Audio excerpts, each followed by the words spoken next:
So today's video is a reading of the open access article, Islamic Sharia Law, Neotraditionalist Muslim Scholars and Transgender Sex Reassignment Surgery, a case study of Ayatollah Khomeini's and Sheikh Al-tantawi's Fatwas, published in the International Journal of Transgenderism by M Alipour, Department of Philosophy and Religious Studies, University of Utrecht, the Netherlands. I plan to use this journal article in a future video, but there's a lot of stuff I won't be able to cover yet found very interesting. Not only does it discuss the Islamic legal perceptions of trans people, but it goes through the methodology used to reach their perspectives. It also builds on this by forwarding similar methodology to extend the legal acceptance of trans people in both Iran and Egypt to homosexuality and bisexuality.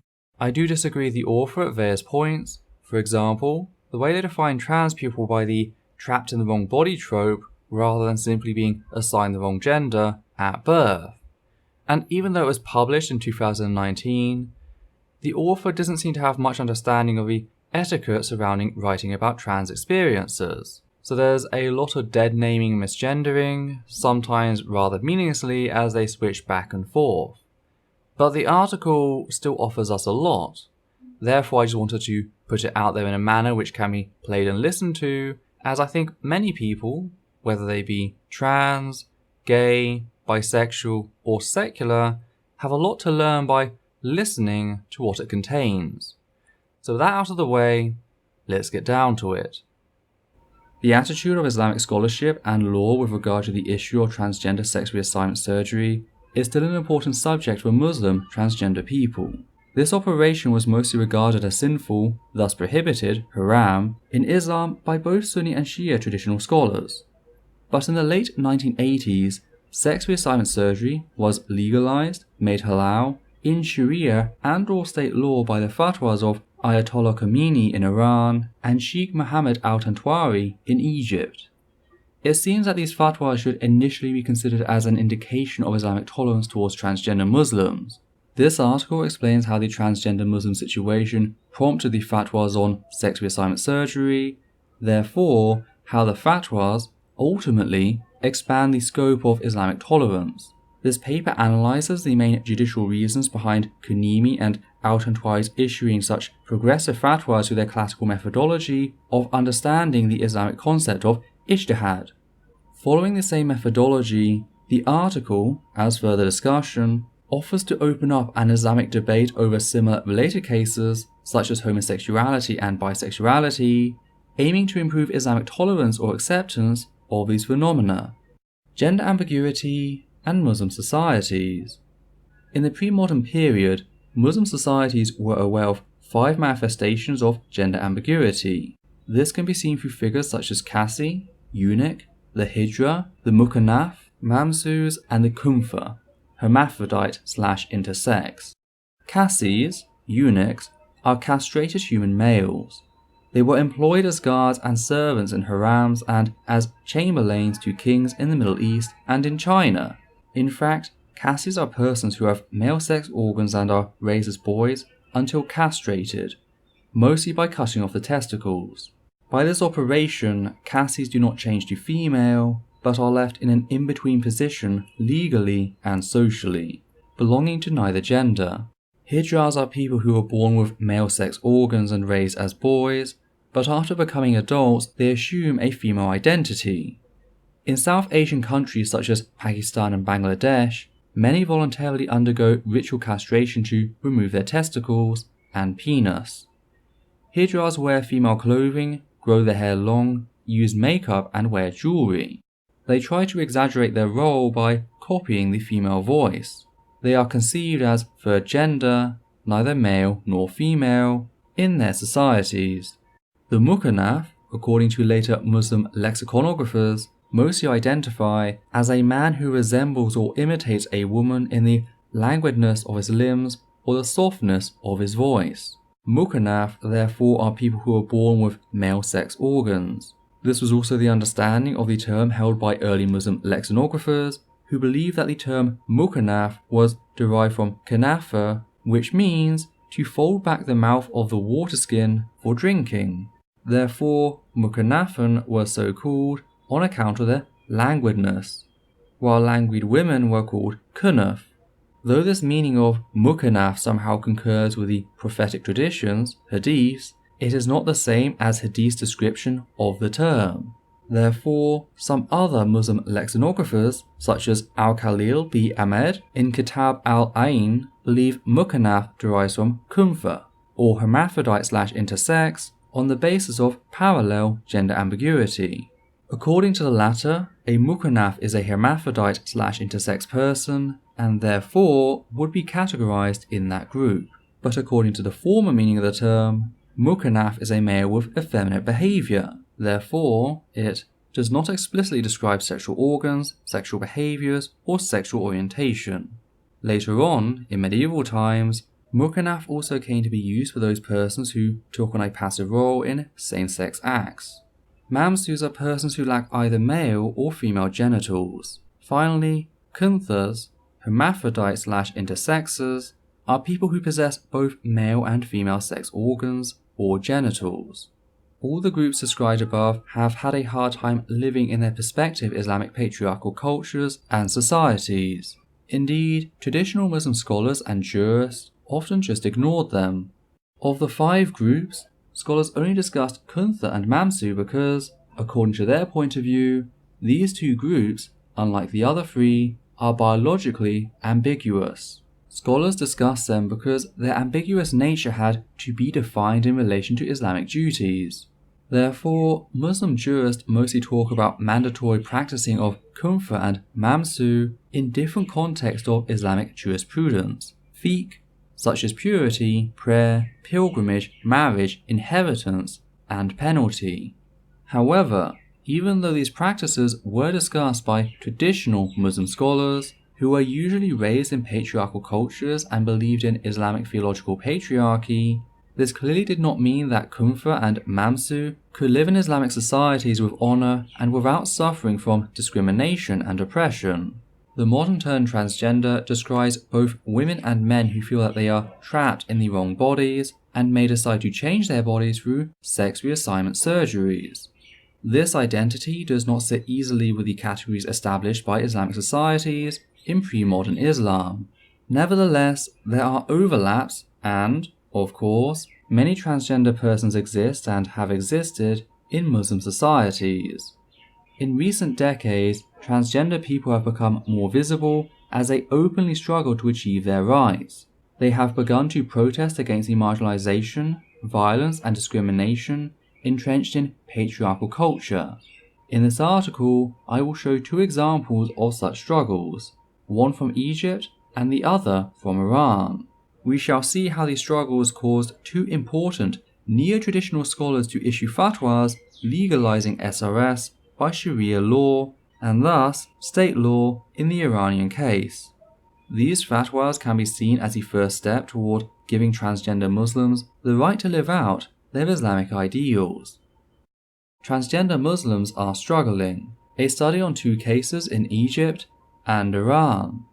There are always risks that transgender Muslims face in countries such as Egypt and Iran, which are dominated by cultural and theological patriarchy. These risks mostly come from society and Sharia and state laws. Transgender people, as Dr. Mirza Ali, the famous Iranian sex change surgeon, states, suffer from a lack of awareness within their own family and in wider society. That increases the psychological pressure and contributes to the higher number of operations. Nevertheless, it seems that, since they are aware of their rights, transgender people do not want to accept oppression and discrimination by a patriarchal culture. Thus they started fighting for these rights and to live with respect in their societies. They acknowledge that, at least, part of the problem derived from Islamic patriarchal theology and Sharia laws.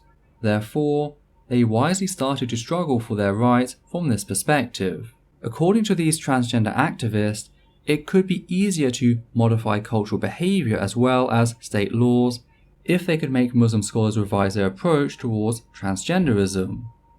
In this article, the 2 remarkable struggles of transgender Muslims about to be examined demonstrate that a revised version of Sharia law on the transgender issue is possible. To continue in detail, I shall describe the struggle of Sally, an Egyptian transgender, and Maryam Khantoun, an Iranian transgender. Despite Islamic patriarchal theology, they cause Khomeini, a Grand Shia Ayatollah and the leader of the 1979 Iranian Revolution, and Al-tantawi, Mufti of the Republic since 1986 and Sheikh of Al-Azhar 1996 to 2010, to issue fatwas legalizing SRS. Case 1. Sally, Al-Azhar, and Patriarchy. In the early 1980s, a young man named Saeed Ab-Allah was studying at the medical facility of Al-Azhar. During his course, Saeed, while claiming a gender ambiguity problem, contacted a psychologist and acknowledged that he was suffering from extreme depression. After examination, the psychologist found that he was suffering from psychological hermaphroditism, al-kunufa al-nafsiyya. Therefore, the psychologist treated him for 3 years, making all possible efforts to restore male sexual identity to him. But eventually, the psychologist had to give up. She explained the failure as inevitable in cases like this where treatment is begun after puberty. After that, the psychologist proposed that Saeed undergo sex-reassignment surgery. Saeed went to a surgeon, but he referred Saeed to a second psychologist. The second psychologist eventually concurred that surgery was the only way for Saeed. Finally, he underwent a sex reassignment operation in the late 1980s. Soon after Saeed recovered, he took the name Sally, a female name, and still lives in Egypt. After the surgery, Sally went for her final exams, but the dean of the medical faculty did not allow her to take them in the men's section of the school. At the same time, the dean also refused to transfer her to the women's medical facility. The dean realized that Sally would need official recognition of her new sex and name. Sally, therefore, applied to the administration of civil matters, Maslahat al-Awal al-Madaniya, to have her name changed from Saeed to Sally. I shall summarize the rest of Sally's struggle using Skovgaard Peterson's narration of the story. News about the operation broke on April 4th, 1988. In an interview with Al-Aram, Sally talked about her difficulties at Al-Azhar, which dated back long before the operation. Responding to this remark, Al-Azhar issued a declaration stating that it had set up a special committee for the investigation of the case, and when, a couple months before the operation, the committee had examined Saeed, it had come to the conclusion that he was 100% male, both outwardly and inwardly. Having received a number of complaints about the operation, the representative of the doctor syndicate in Giza, Dr. Hussam ad-Din Khatib, examined the case and summoned the surgeon, Jibril, the anaesthetist, Ramiz Michel Jad, and the psychologist to discuss the case with 3 doctors appointed by the syndicate. The 3 doctors agreed that the surgeon had committed a serious medical error by not confirming the presence of a disease before operating. On May 14th, 1988, the doctor syndicate sent a letter to the Mufti of the Republic, Saeed Tantawi, asking him for a fatwa on the matter. His fatwa concluded that if the doctor testified that it was the only cure against the disease, then this treatment was permissible. This fatwa was not quite to the point, since it evaded the question of whether the diagnosis of psychological hermaphroditism was acceptable from the point of view of Islamic law. Consequently, opponents of the operation interpreted it as supporting their case because it condemned sex change operations performed simply on the wish of the patient. On the other hand, Sally's party, and eventually the public prosecutor, saw it as supportive of their position because it placed the final decision with the medical doctor. On June 12, 1988, Al-Azhar took the case to court, claiming that the surgeon was liable to punishment for inflicting a permanent disease upon the patient according to Section 240 in the Penal Code. The public prosecutor, An-Niyaba al-Amar, carried out an investigation. The public prosecutor summoned Fakhri Salih, the medical examiner. Salih consulted the relevant scientific literature on the subject, as well as the medical counselor for the hospital sector. They agreed that while, from a purely physical point of view, Saeed Ab-Allah had been a man, psychologically speaking, he was not. The diagnosis of psychological hermaphroditism had been accurate, and it was correct that after puberty, this disease is only curable by means of surgical operation. The surgery had been following the rules of his profession, consulting relevant specialists, and the operation had been performed properly. He had not inflicted any permanent physical disablement on the patient. The patient could be regarded as a female, although lacking a uterus, ovary, and menstruation. Finally, he examined Sally on September and concluded that the anus had not been recently nor continuously used for sodomy. Luatan. The doctor syndicate did not accept the findings of the medical examiner, but insisted that the surgeon had operated on a man who was as much a man as any man. A meeting was held where they exchanged views on the matter. Shortly before that, on November the 11th, the doctor syndicate gave a press conference where it stated that the operation was not a matter only for specialists, but had been a case of public morals and therefore of public interest. It was an assault on the principles, values, ethics, and religion of Egyptian society. Consequently, the syndicate deleted Izzat Asham Allah Jabril from its membership records, and the anaesthetist, Ramzi Jad, was fined 300 Egyptian pounds for his participation in the operation. On December the 29th, 1988, the public prosecutor acquitted the surgeon Asham Allah Jabril of the charge of inflicting a permanent disease. The final report confirmed that the operation had been performed properly according to the standards of his operations. Almost a year passed before he closed the Sally case in October 1989, and in November, Sally finally received the certificate stating that she was a woman, almost 2 years after the operation. Maryam Khantoun and her struggle with Iranian authorities. Feridun Mulkara, later Maryam Khatun Mulkara, 1950 to 2012, was a male-to-female transgender. Maryam had wished to be a woman since she was a child. She used to play with dolls instead of boys' toys and dressed in girls' clothes. Every night she prayed for a miracle to lose her manly body. As a teenager, she had extreme sexual and romantic feelings towards boys. When the family discovered this orientation, they pressured her and behaved very badly toward her. But she did not care and kept behaving like a woman. Finally, she decided to live on her own. However, her feminine clothes were not tolerated by the patriarchal culture of Iran. It was always risky for her, and other young men called her sister. By the time she was 18, Maryam, for the first time, met other transgender people. It was about 1975 when Mulkara, while wearing women's clothes and working at Iranian national TV, went to a psychologist to talk about her feelings. The psychologist explained that she was not a gay, but a transgender. The doctor proposed that she undergo a sex reassignment operation. Because of Mulkara's religious background and concern, she visited Ayatollah Behbahani, a religious leader in Tehran, at the time. According to his advice, she wrote a letter to Ayatollah Khomeini, who was then in Iraq and one of the most important Shiite jurists. Khomeini's answer, in this case, was based more on the hermaphrodite/intersex identity, kumpha, and thus he advised her to dress and practice her religious duties as a woman. At the same time, she even went to see Farah Pahlavi, the former Queen of Iran, but she also could not do a lot for Maryam. Thus, Mulkara continued to wear women's clothes until the Islamic Revolution of Iran in 1979. After the revolution, however, people like Mulkara were harassed, even jailed, and tortured. They made me stop wearing women's clothes, which I had worn for many years and was used to, Miss Mulkara recalled. It was like torture for me. They even made me take hormones to look like a man. Maryam had also been obliged to retire from her job. As Maryam mentioned, when the war between Iran and Iraq started, I did voluntary nursing work near the front line.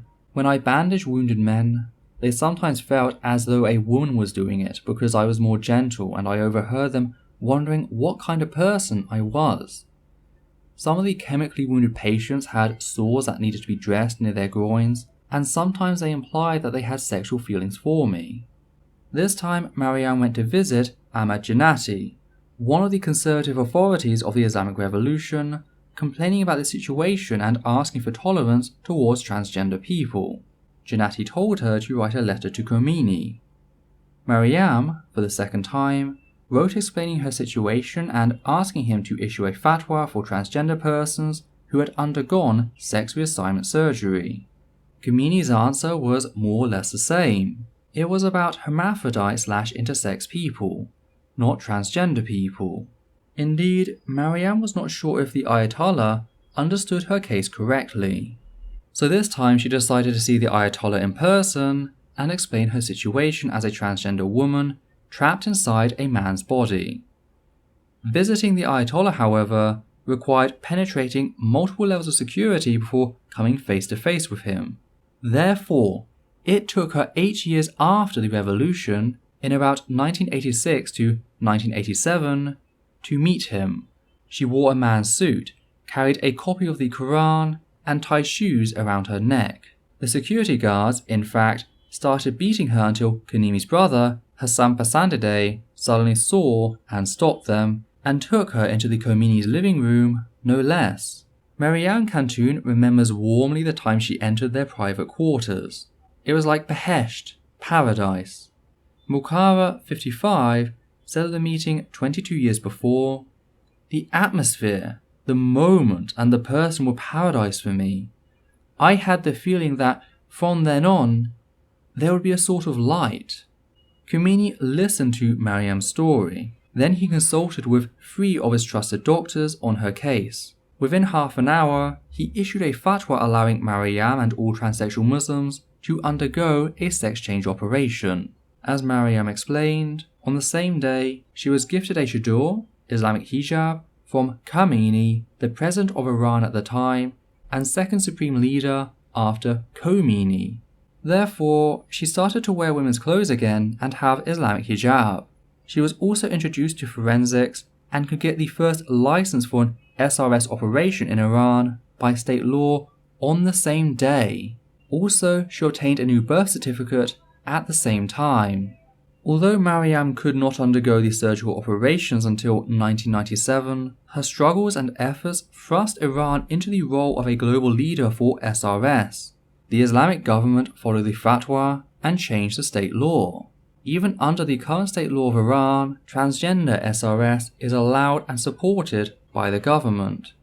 Transgender people have the security of a new birth certificate, a new identity card, and a new passport, as well as access to a few other facilities for their operations, such as through a loan provided by the government.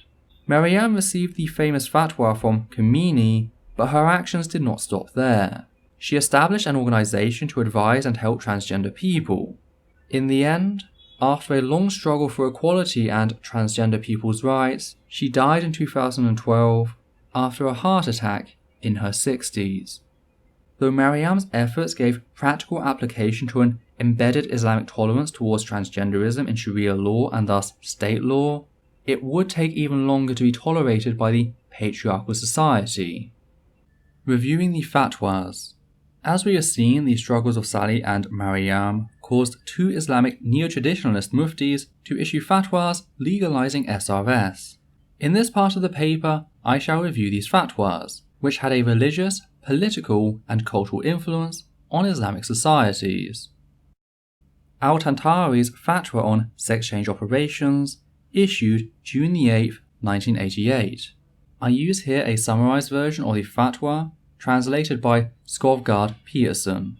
As for the condemnation of those who by word and deed resemble a woman, it must be confined to one who does it deliberately, while one who is like this out of a natural disposition must be ordered to abandon it, even if it can only be achieved step by step. Should he then not comply but persist in his manners, the blame shall include him as well, especially if he displays any pleasure in doing so. The person who is by nature a hermaphrodite, Mukanaf Kalkwi, is not to be blamed.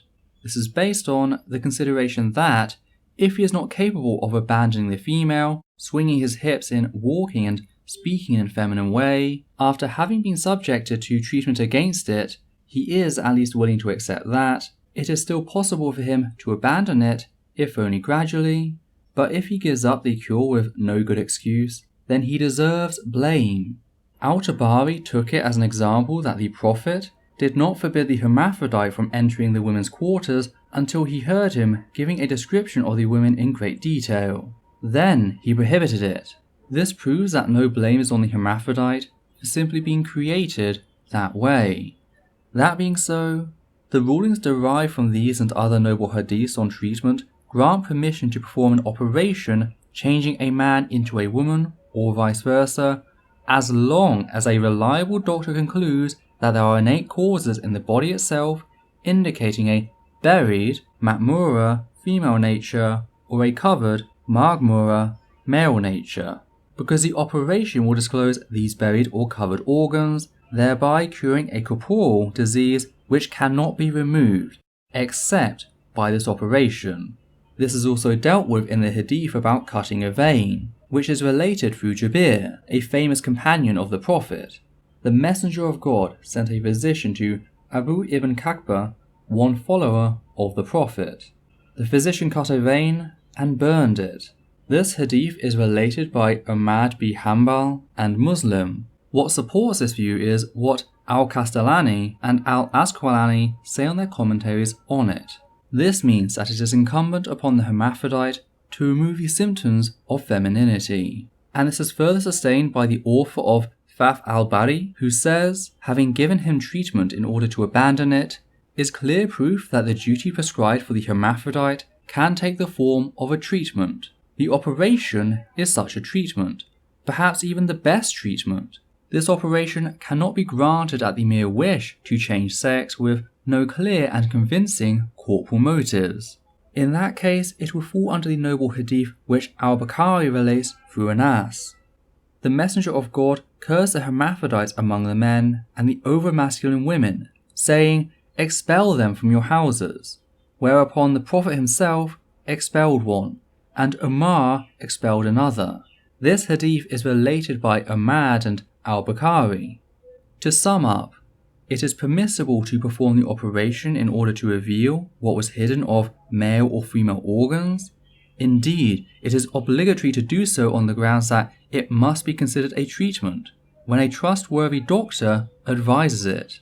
It is, however, not permissible to do it at the mere wish to change sex from woman to man, or vice versa. Khomeini's Fatwa on sex-reassignment surgery, issued 1987. In the name of God, sex-reassignment surgery is not prohibited in Sharia law if reliable medical doctors recommend it. Inshallah, you will be safe, and hopefully the people whom you had mentioned might take care of your situation. Also, it is necessary to mention that there is another fatwa from Khomeini on this case, issued long before in 1964, in his book Tahrir-e-Wasiyala, Volume 2, page 626. It seems that the sex reassignment surgery for male to female is not forbidden, haram in Islam, and vice versa. And it is also not forbidden for the kumpha, hermaphrodite/intersex undergoing it, to be attached to one of the sexes, female or male. And, if one asks, is a woman/man obliged to undergo the sex reassignment surgery if the woman finds in herself sensual desires similar to men's desires or some evidence of masculinity in herself, or a man finds in himself sensual desires similar to the opposite sex or some evidence of femininity in himself? It seems that, in such a case, if a person really, physically, belongs to a determined sex, a sex reassignment surgery is not obligatory, wajib, but the person is still eligible to change her/his sex into the opposite gender. Analyses of the fatwas based on the traditional methodology of ijtihad. Tantawi's case. Since Tantawi's fatwa was not completely clear, both groups could refer to it in support of their visions. Moreover, Sally's case was a transgender case, but the issued fatwa was more about hermaphrodite people, or at least it has been interpreted as referring to this group.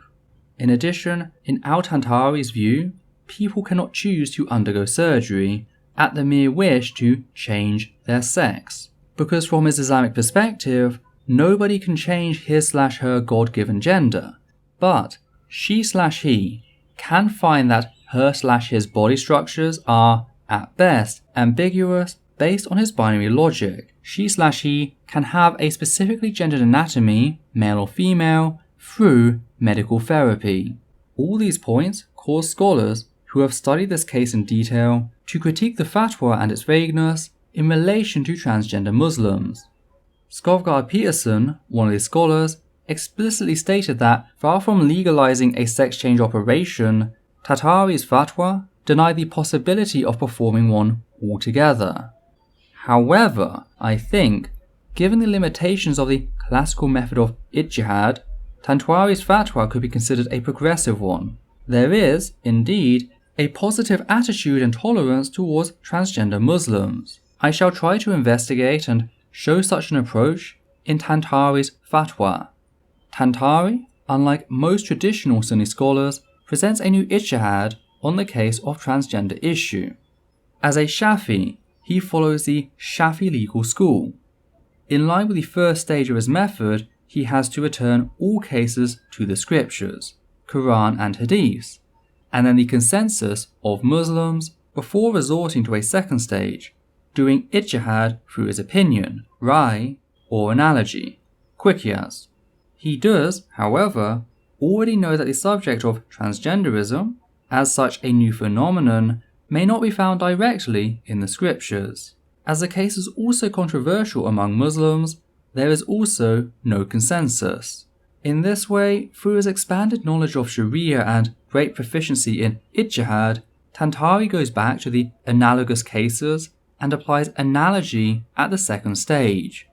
He soon finds cases that might help with the issue of transgenderism, hermaphroditism, and effeminate mukanaf. Based on a hadith and Al-Tabari's understanding of the hadith, he, at first, acknowledges that the Prophet did not forbid the hermaphrodite and mukanaf from entering the women's quarters until he heard them giving a description of the women in great detail. Tantawi thus concludes that the person who is naturally a hermaphrodite or mukanaf is not to be blamed, but, as she/he has a disease, she/he must be cured. Tantawi, however, excludes persons who are not mukanaf by nature. As a second step, Tantawi collects some evidence in favour of SRS as a cure for hermaphrodites and mukanafs. At this stage, he refers to a hadith of the Prophet who says that there is a cure for every disease, including hermaphroditism. He also refers to a hadith recorded by the two greatest hadith scholars, Ahmad bin Hanbal and Muslim, through Jabir, a famous companion of the Prophet. It says that the Prophet sent a physician to a man to cut a vein and cured him by such a method. Referring to Al-Castanelli's and Al-Asqalani's comments on the hadith, discussing the hermaphrodite and mukanaf and how to remove the symptoms of femininity, Tantawi concludes SRS could be permissible for hermaphrodites and mukanaf.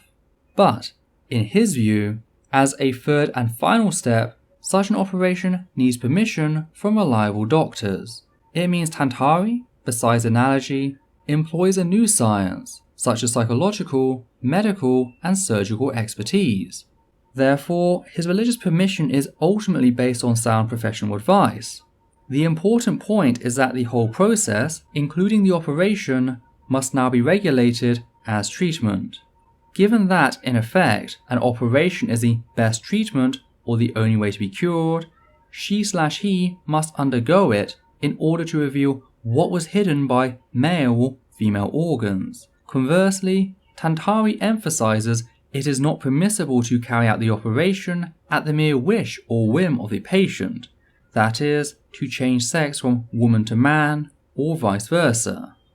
One may well ask, where is the place of transgenderism in this fatwa?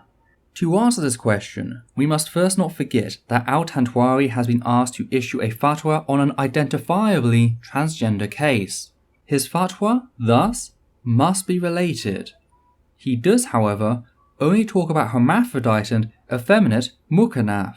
He does so either because he sees the condition of being transgender as similar, or he believes that the condition is, in essence, part of hermaphroditism, thus called as such, psychological hermaphroditism, al-kunufa and nafsiya.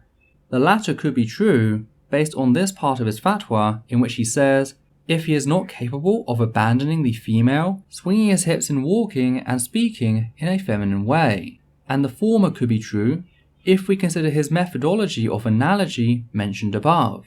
In any case, Tantawi clearly accepts the principle of transgender SRS.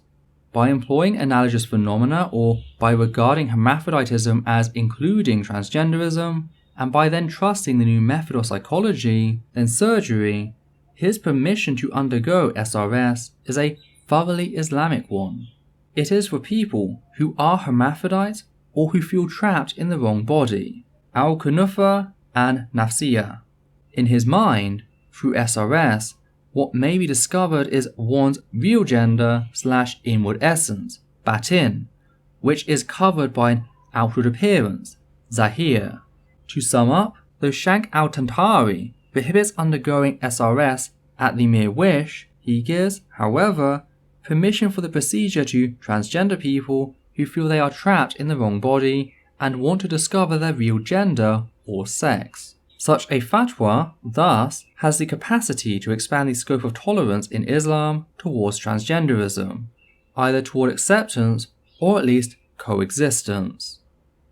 Khomeini's case. At least 1 year before Tantawi, Khomeini issued a fatwa for a case of transgender change from male to female. The fatwa was not limited to this case. Unlike Tantawi's, Khomeini's fatwa was short but quite clear, allowing transgender Muslims to undergo SRS based on a recommendation by trustworthy doctors. Let us consider the fatwa again. In the name of God, sex change operation is not prohibited in Sharia law if reliable doctors recommend it. Inshallah, you will be safe and hopefully the people whom you had mentioned might take care of your situation. As we have seen, this latest fatwa of Khomeini's was not new. In his other fatwa, long before, he had discussed SRS, though in general.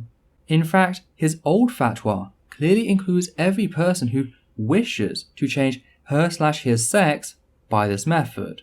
However, it seems that according to the Shia school of ijtihad, if the SRS were not necessary and urgent, it could not be permissible by Shari'a, because, as Shia scholars explained, in such a case the sex change will face other harams, prohibited, such as watching and touching the genitalia of another person who is not your wife or husband. Therefore, in this instance, though the SRS is not prohibited in itself because of other harams that prescribe temptation, it must be avoided unless it is conducted by hormone therapy or for children. However, since the SRS is considered necessary and urgent for transgender people, the fatwa in any case includes them. Let us now consider Khomeini's methods for providing transgender people with such a fatwa. As normal among Shia scholars, Khomeini did not cite religious sources. He also did not discuss the case in his academic books or articles. However, it is still possible to inquire into his arguments by investigating his methodology. Based on Shia legal school, there are 4 sources to apply Sharia law, Hukum Sharia, to any case in Islam. That is, at the first stage, Kitab, Quran, Hadiths, all traditions of the Prophet and the 12 Imams, Ijma, consensus, and Aql, reason. If a case does not have enough evidence in the sources above, the Hukum should be understood by Aqaid al-Fiqhiyah, Islamic legal maxims, or al-Usul al-Amaliyah, procedural principles, at the level of the second stage. Khomeini indeed believes in this method. Therefore, ijtihad, according to Khomeini, is procedurally derived from Sharia laws through these sources, starting with the Quran, Hadith, then Ijma, consensus, and Aql, reason, at the first stage, and then Al-Qaid, Al-Fiqhiyah, or Al-Usul al-Amaliyah, at the second stage. But analogy, Qiyas, in this school of ijtihad, does not have validation. Regarding this methodology, Khomeini should first return the case of transgender people to the first stage of Kitab, hadith, imja, and aql. However, as long as the subject of transgenderism is a new subject, there is nothing in the scriptures, Quran, or hadith that clearly refers to it. No wonder the subject is quite controversial among Shia Muslim scholars. Moreover, at this first stage, there is no clear statement from Akal, reason, regarding transgenderism. Therefore, by his methodology of ijtihad, there is no way, except returning the subject to al-Qawaid al-Fiqhiyya or al-Usul al-Amaliyya, to seek a second solution. At this level, Khomeini could possibly employ some different principles to derive Sharia law on transgender SRS. There are, at least, two main arguments through al-Qawaid al-Fiqhiyya that Khomeini had possibly considered. Firstly, there are two legal maximums called the principle of permissibility, Isalat al-Ibaha, and the principle of lawfulness, Isat al-Hilaya, which could be used as references to allow sex reassignment surgery. In Shia scholarship, these general maxims mean that everything or every action that cannot be clearly categorized as being forbidden or permissible is allowed and lawful, except, of course, those things or actions that are explicitly forbidden, prohibited in accepted Islamic sources. Based on the above maxims, some of Khomeini's students, like himself, tried to justify the fatwa, but they were all faced with the same problem in the second step, that being SRS itself. As part of the procedure, the surgeon and his assistants must see or touch the genitalia of the patient, which is forbidden in Islam. They, therefore, return to the original dictate that SRS that is not urgent must be prohibited. This means the fatwa should be limited to the most necessary cases. Khomeini's fatwa, however, did not have such a limitation, neither in the old version nor the new. He allowed it if trustworthy doctors, psychologists or physicians or both recommended such a surgery. One may say, then, because of Khomeini's methodology in ijtihad, that the limitation must have been assumed by him. But it seems that it is not really clear and, as we shall see later, based on his extra ruling in ijtihad called the role of time and place in ijtihad, one could even say that this limitation does not exist. Second, there is another Islamic legal maxiom called the principle of dominant, Isalt al-Taslit. According to this rule, everybody has the right to or control over his/her body and property. Muslim scholars consider this highly rational, a rule which Sharia does not deny, but it is important to know that this right in Islam is limited to all possessions that are considered as rational within human beings. Indeed, changing the body by surgery is typically considered as rational. Based on this rule, everybody is eligible to use her/his rights and thus can change her/his body through surgery.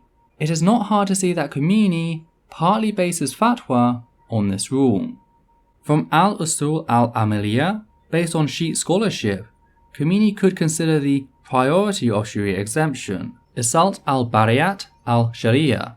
Given this priority, if there is no clearly received evidence in Islamic sources, including unequivocal statements in scripture or rational arguments, to forbid a subject or action, it would be practically considered permissible.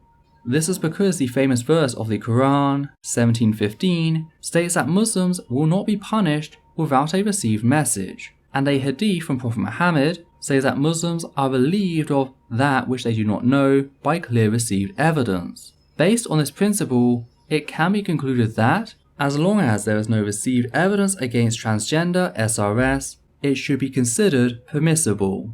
The final step before Khomeini issued the fatwa was to consult with some scientists. Based on Mulkara's report, she has sent 2 letters to Ayatollah Khomeini on her case. But, on both occasions, Khomeini mistakenly thought she was a hermaphrodite and so told her to practice Islam as such. This prompted Mulkara to meet him in person and explain her situation. Khomeini then consulted scientists about the issue, including psychologists, physicians and surgeons. He wanted to understand the subject clearly. Finally, through this dialogue with experts and relying on their professional opinions, he could go on further in his ijtihad and provide such a fatwa on transgender SRS. Besides all this, there is still another important principle in Khomeini's methodology of ijtihad that influenced his fatwa.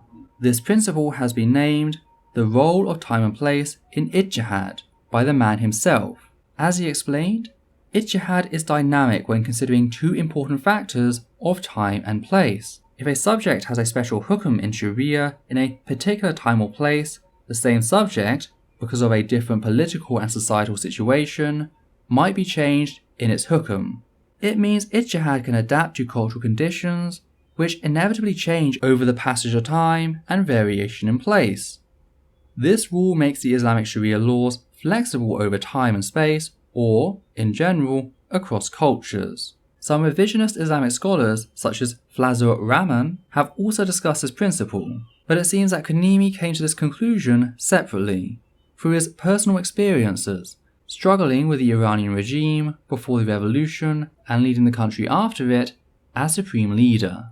During his leadership, Khomeini used this principle as a main key to resolve or modify different kinds of Sharia problems, such as old versions of Sharia laws on music, chess, and a woman's right to be elected to parliament. Transgender SRS is one of these cases Khomeini saw as pertinent to the new situation. Post-revolutionary culture could provide it with a new fatwa. Based on this rule, he issued the fatwa generally, without limitations that traditional Muslim scholars would have considered, while he did not himself explicitly cite any restrictions to it. It probably means he did not believe in such traditional limitations for surgery because of the new cultural situation regarding human life. Conclusion and further discussion. In this article, I have tried to show how Islamic scholars, who might be called Neotraditionalists, could deal with the modern issue of transgender SRS. I have explained that these scholars, whilst following the traditional methodology of ijtihad, in fact realized its potency by producing an enlightened fatwa. While Khomeini's fatwa clearly represents a tolerant approach to transgender SRS, Tantawi's fatwa can likewise be considered a tolerant approach, either because it accepted transgender SRS or, at least, could deal with it. Inspired by such fatwas, one may wonder if traditionalist jurists could provide new fatwas on analogous phenomena, such as homosexuality and bisexuality, and their legalization. Horajatul Islam Karaminia, a Sheikh cleric, says, absolutely not, in answer to this question. Is there really no door discussion that can be opened? In the last decade, indeed, some revisionist Muslim scholars have presented several alternative interpretations of Islamic sources on homosexuality and bisexuality. In this article, I am not discussing the revisionist scholars' approach. Also, I am not taking the cleric's approach, such as Karaminia, who are not mufti and thus ineligible to issue fatwas on new phenomena. Rather, my query is addressed to the neo-traditionalist Muslim jurist. Is there any door could be opened onto these new subjects for the traditional method of ijtihad? It has been strongly pointed out, on the one hand, there is no clear verse in the Quran that discusses homosexuality or bisexuality. Rather, it addresses a certain sexual behavior in the verses relating to the tribe of Lot. And, on the other hand, there are different hadiths in this field which are either fabricated or include only sexual aggression. Moreover, there is, towards these modern sexual phenomena, also no consensus and reason, both planks of ijtihad, as we have seen. Therefore, we may indeed ask Muslim neo-traditionalist scholars who follow this method of ijtihad, what are the Sharia laws or Islamic principles in such cases? It seems that these neo-traditionalist scholars, based on their methodology of ijtihad, may revise the fatwa away from traditionally condemning same-sex relations. Given there is no sufficient evidence against same-sex relationships, homosexuality and bisexuality in the Quran, Hadith, consensus and reason, Khomeini's followers, indeed, could apply his principle of the role of time and place on these openly lived modern phenomena. They could revise the traditional fatwa on same-sex relations by referring to the principle of permissibility, Isat al-Ibaha, or the principle of lawfulness, Isat al-Hilya, as well as the priority of Sharia exemption. Isat al-Barat al-Shari. Tantawi's followers could also provide a new fatwa regarding the subject by using the analogous case of transgenderism, that is, that of trusting in the modern science of psychology, gender studies, and sexuality. In addition, they could recognize that Islam's most important source, Quran, clearly addresses the ethic of diversity and tolerance among human beings, including gender and sexual diversity. As El-Fadel explains, diversity is part of God's purpose in creation, but traditional Muslim scholars have not explored the meaning and implications of the diversity accepted by the Quran. He writes, the existence of diversity as a primary purpose of creation remained undeveloped in Islamic theology. These points evoke the question as to how the condemnation and criminalization of homosexuality and bisexuality coheres with Islamic sources, and whether traditional understanding of Islam is reliable and authoritative.